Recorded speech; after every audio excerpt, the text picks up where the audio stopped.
Christopher, bonsoir. Bonsoir. Tu as participé au projet Roca et c'est pas la première fois que tu participes. C'est ça, c'est la deuxième fois. Deuxième fois. À chaque fois, c'est toujours un grand plaisir pour toi de prendre part à l'aventure. Alors oui, puisque c'est ce que j'expliquais avec certaines personnes tout à l'heure, pendant la crise du Covid, je me suis intéressé à l'univers du doublage. Donc, l'univers du doublage, en fait, c'est ce qu'on ne voit pas réellement au cinéma, et l'atelier Roca permet de voir tout ce qu'on ne voit pas au cinéma, comme par exemple les perches. Assistant réalisateur, perchiste, ingé son, le clap, ça on ne le voit pas dans le film en fait. C'est les travailleurs de l'ombre. Hein. C'est ça. Et c'est sans eux, le film serait un peu terne, je pense. Oui. Alors cette année, c'était un peu différent. Tout à fait. L'année dernière, c'était parti sur un documentaire. Là, cette année, ça a été une fiction. L'année dernière, j'ai participé un peu sur tout. Là, cette année, j'étais principalement figurant. Et moi, de mon expérience, c'est que la fiction est nettement plus dure, puisque la scène de la cuisine, moi, je l'ai dû la recommencer 5 fois. Quel rôle as-tu préféré finalement ?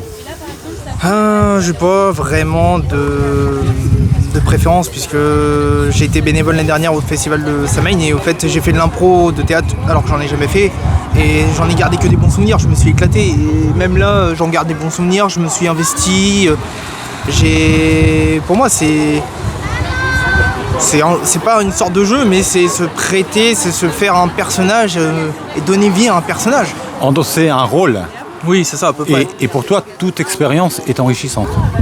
Alors, j'aurais tendance à dire même les échecs c'est enrichissant, parce que ça nous permet de rebondir. Comme on dit, on apprend toujours de nos erreurs en fait. Absolument.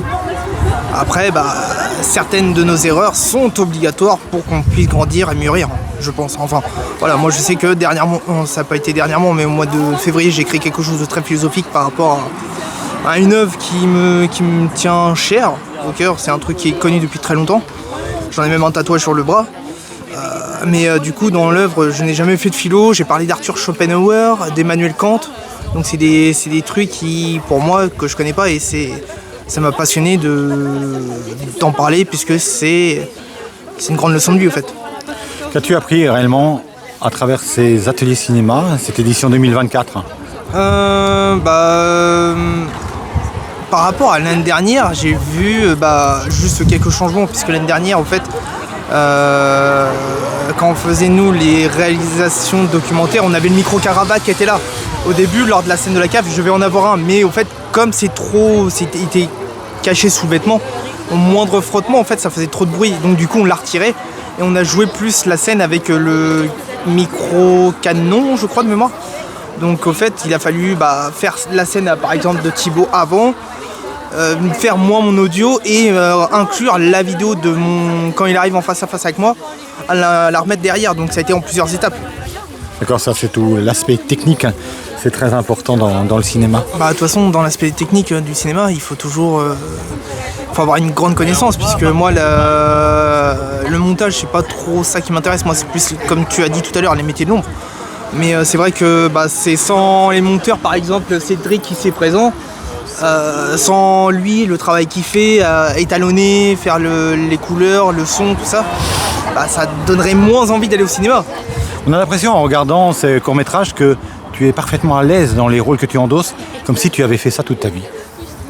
Alors non, c'est que j'ai toujours une attitude. En fait, c'est une phrase d'Oscar Wilde que j'ai bien aimée, que j'ai découvert il y a plus d'une dizaine d'années, qui dit que c'est lorsque l'homme parle en son nom qu'il est loin lui-même. Donnez-lui un masque qui vous dira toute la vérité.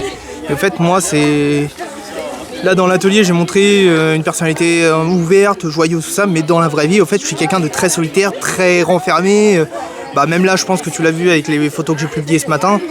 Je suis parti en randonnée à 7h du matin. Et j'étais tout seul, et honnêtement, ça m'a fait du bien. La semaine dernière, je suis parti à Lisieux.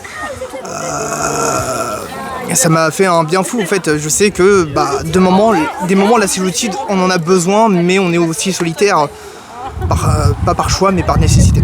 Ce qui est beau dans le cinéma, c'est que tu peux te transformer, tu peux devenir quelqu'un d'autre. Oui, ça c'est vrai, puisque je vais rebondir sur l'expérience que j'ai eue sur l'atelier, sur le festival de Samain. Je devais garder pendant 2 heures le trône de la sorcière. Et du coup, je me suis inventé carrément un personnage. Bon, j'étais déguisé un peu en vampire. Et du coup, où je jouais un peu de manière courbée, je forçais sur ma voix, qui au final, au bout de 3 jours, j'avais plus de voix.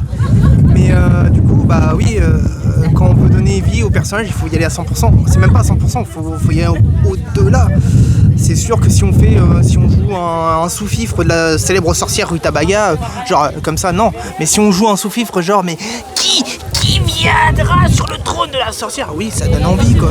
On sent, Christopher, que tu y prends beaucoup de plaisir. En tout cas, je te remercie. On te remercie pour le groupe Facebook Terre de Talent Bernay. Y a pas... voilà, tant mieux. À bientôt. À bientôt, salut.